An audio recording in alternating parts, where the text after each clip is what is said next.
Hello students, welcome one more time in science class. Today I am going to teach you the new topic of our first chapter, which is modes of heterotrophic nutrition. Before this video, we have done about the modes of nutrition, and there were two modes of nutrition. One is autotrophic mode of nutrition, and the second one is heterotrophic mode of nutrition. Autotrophic mode of nutrition, in which the organism make their own food, especially green plants make their own food by the help of photosynthesis. We have done about the photosynthesis and autotrophic mode of nutrition in our previous videos. Here we are going to study more about the heterotrophic mode of nutrition and some other modes of heterotrophic mode of nutrition, because heterotrophs obtain their food from different ways. That's why heterotrophic mode of nutrition is also categorized into different categories. Before moving on that, what is the definition of heterotrophic mode of nutrition? Heterotrophic nutrition means the mode of nutrition in which organisms depend for their food on other plants and animals, means they receive or they gain their food from other plants and animals. So here is the definition: mode of nutrition in which organism depends on other plants and animals for their food is called heterotrophic mode of nutrition. And such organisms are called heterotrophs, and the example of heterotrophs are all the animals including human beings and non-green plants like mushroom, bread mold, yeast, etc. Heterotrophic mode of nutrition is further divided into two categories. So there are two modes of heterotrophic nutrition. First mode is parasitic nutrition and the second mode is saprotrophic or saprophytic nutrition. So these are the two further categories of heterotrophic mode of nutrition. Parasitic nutrition. Parasitic nutrition means it is the mode of heterotrophic nutrition in which the plants or the organisms depend on other living being or living organism for their food. It means they obtain their food from other living plants and animals. Such organisms are called parasites. Such organisms are called parasites. And their mode of nutrition is called parasitic mode of nutrition. The organism in which the parasites are depend is called host. So the host is that organism on which the parasites are depends for their food. From host, parasites fulfill their demand. So they are totally depend on host for their food requirement. So parasites are those organisms which depends on other living organism for their food requirement, and their mode of nutrition is called parasitic nutrition. Now the definition of parasitic nutrition, I repeat one more time. It is the mode of heterotrophic nutrition in which organisms are depend on other living beings which are called host for their food requirement. The example of parasites in plant category are like Cuscuta or Amarvel, which is also known as the Amarvel. So Cuscuta is a plant which is a heterotrophic plant which depends on other plants. It climbs around those plants. For example, it is a host and it climbs like this around the host body and fulfill its food requirement. So it is Cuscuta or Amarvel is the example of the parasitic plant. If we talk about the animal category, different insects like headlice, bedbugs are the example of parasites, and the mode of nutrition is parasitic mode of nutrition.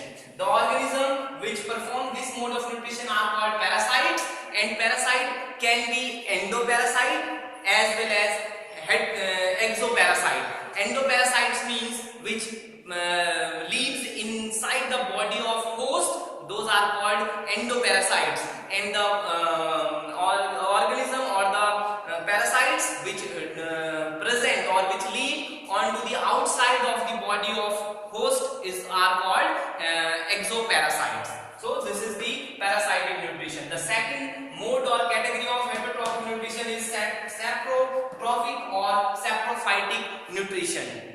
It is the mode of heterotrophic nutrition in which the organisms are depend on dead and decaying matter for their food, because dead and decaying matter also contains some nutrients which are useful for some other organism. So the mode of heterotrophic nutrition in which the organism obtain their food from dead and decaying matter is called saprotrophic or saprophytic nutrition, and the organism which performs saprophytic or saprotropic nutrition are called saprophytes. Such organisms are called saprophytes or saprotrophs.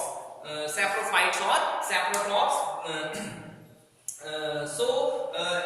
This one is the another important mode of heterotrophic mode of nutrition. So these two are the modes of heterotrophic nutrition. First one is parasitic nutrition, second one is saprotropic nutrition.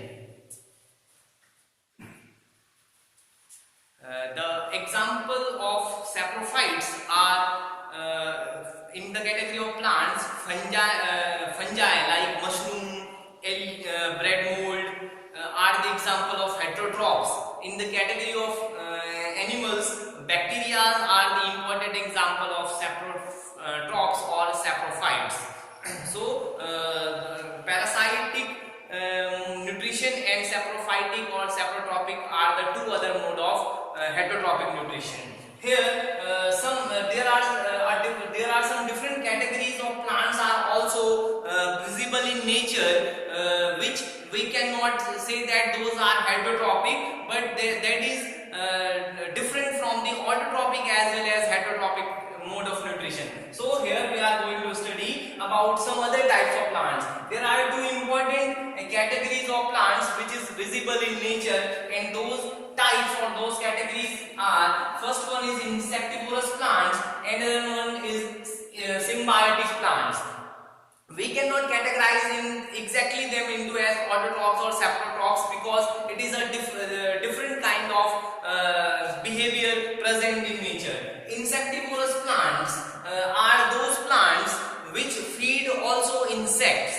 Like other animals which depend on animals, insectivorous plants are also depend on the animals, but they are not totally depend on animals for their food. Some plants which are present or which grow in the soil where nutrients are present in less amount, especially nitrogen content in very much low in the soil.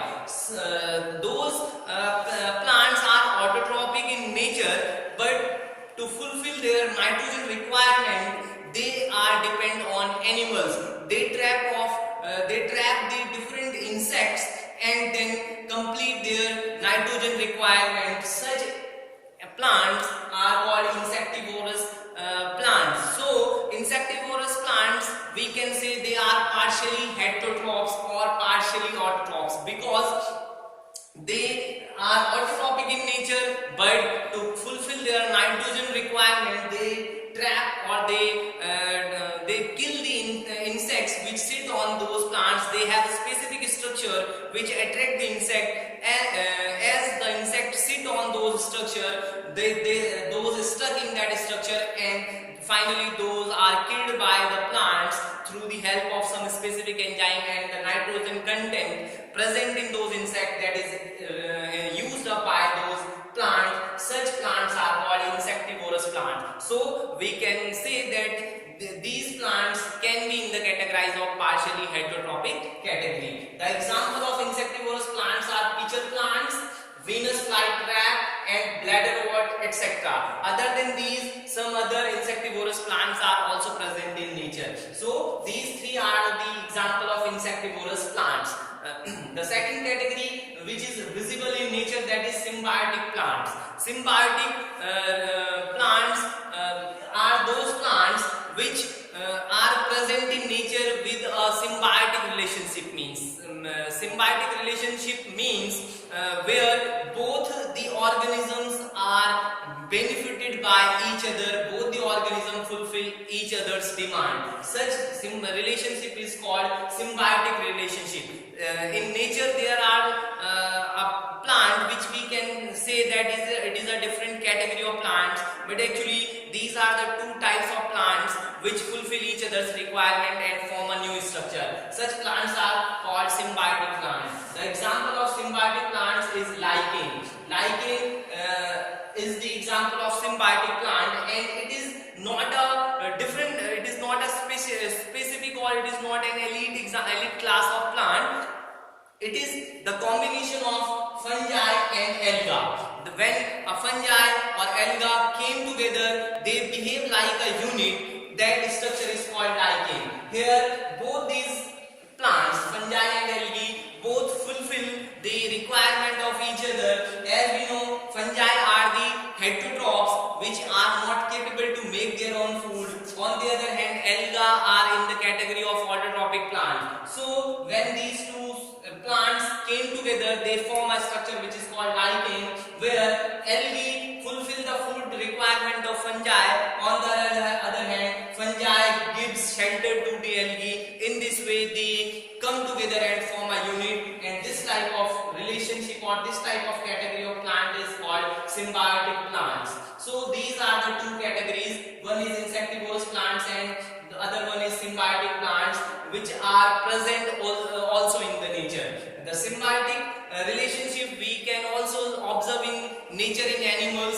The rhizobium bacteria and the leguminous plants are also very important example of symbiotic relationship, where one is the plant which is leguminous plant and the other one is bacteria which is called rhizobium bacteria.